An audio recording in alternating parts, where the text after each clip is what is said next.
bookmark this. Bringing adults into the room isn't always loved, but this is a partnership. It's not replacing the founder or the CEO or the entrepreneur in this situation.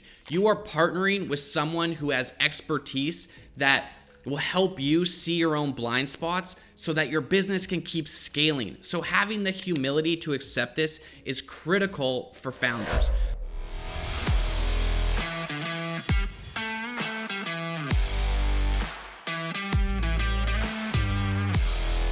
Welcome back, ladies and gentlemen. Today we're going to talk about one of the key traits that every founder and entrepreneur needs to have on their journey to be extremely successful. And that personality trait is humility. In the world of startups, many times first-time founders and CEOs find themselves at a crossroads between success, achieving all the goals that they want to get to, and stagnation. While many people have technical brilliance or product brilliance, and they can get the vision and the business off the ground, the next critical phase is scaling. And that often requires external expertise. And having humility to acknowledge the limitations that you have is a massive difference between success and failure.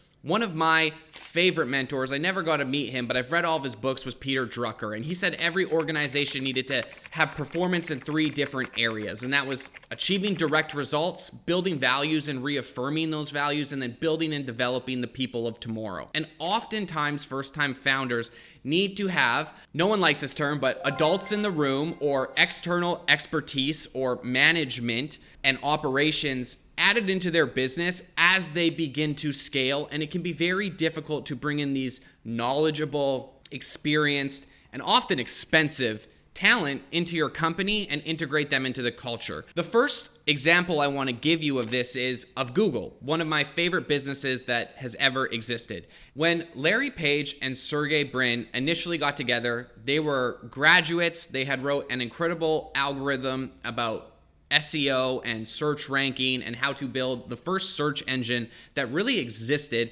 And these guys epitomized this humility in this exact story. So they had exceptional technical prowess, but they had no experience in managing a growing team, hiring enough people for that, and then eventually taking the company public.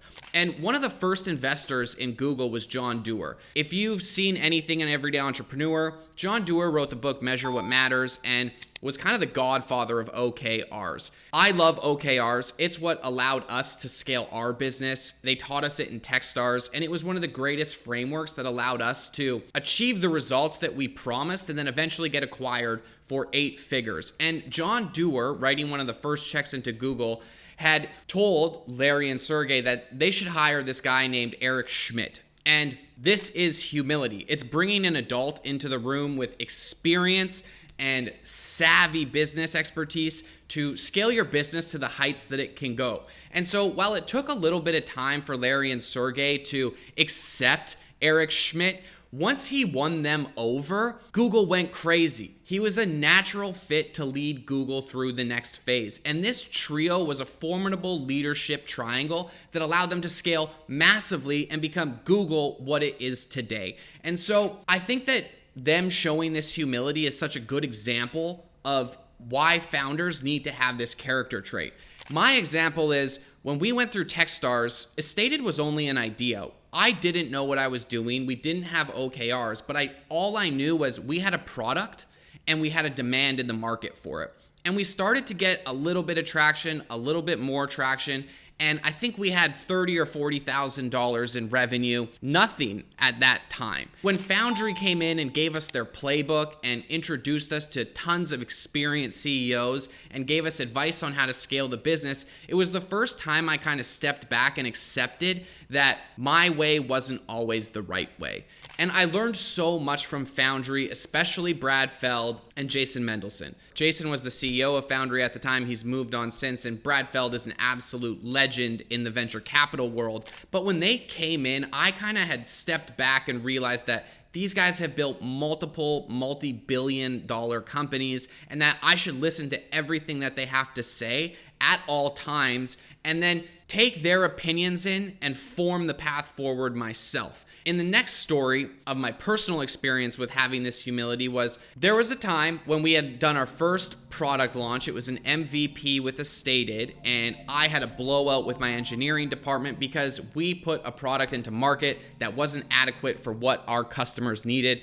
And I was frustrated, and I blew up some relationships. I burned some bridges, and I knew that to repair our business and get us on the right path going forward, I was going to need some experienced management and operations within our business to ensure that this never happened again. This led to us hiring an extremely experienced vet. His name was Larry. He had over 35 years worth of experience in scaling companies from 5 million to 100 million. A few companies that he worked with had went public, and I got along with this guy and I knew it was the right fit.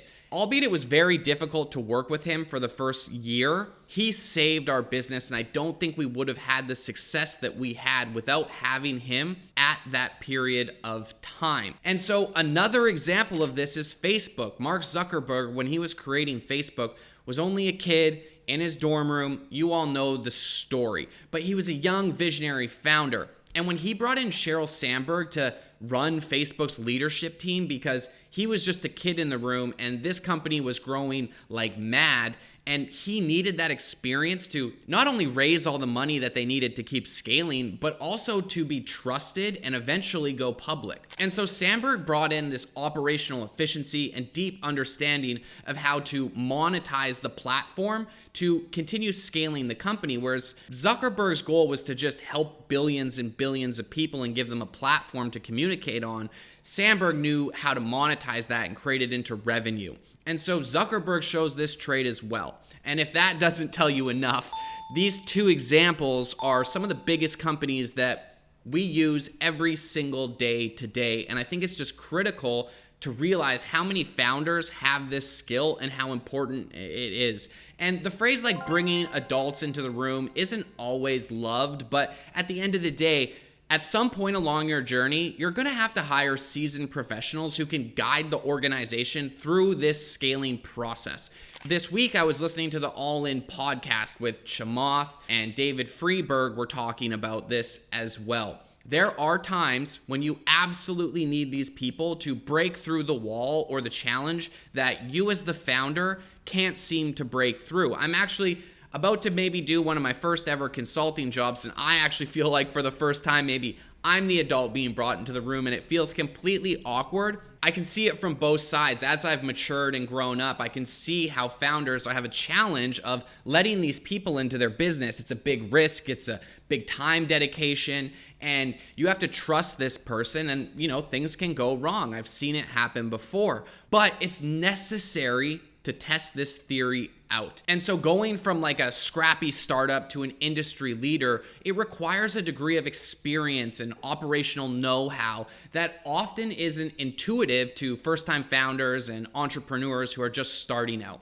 Like Schmidt and like Sandberg, they can help you set up the right frameworks for sustainable and exponential growth beyond your initial success. They can help scale and execute the vision with precision. They can introduce mature organizational practices. They can foster a culture of growth and adaptability. And then they can manage or help manage the founders and the CEOs of the growing complexities that are going to exist within your business.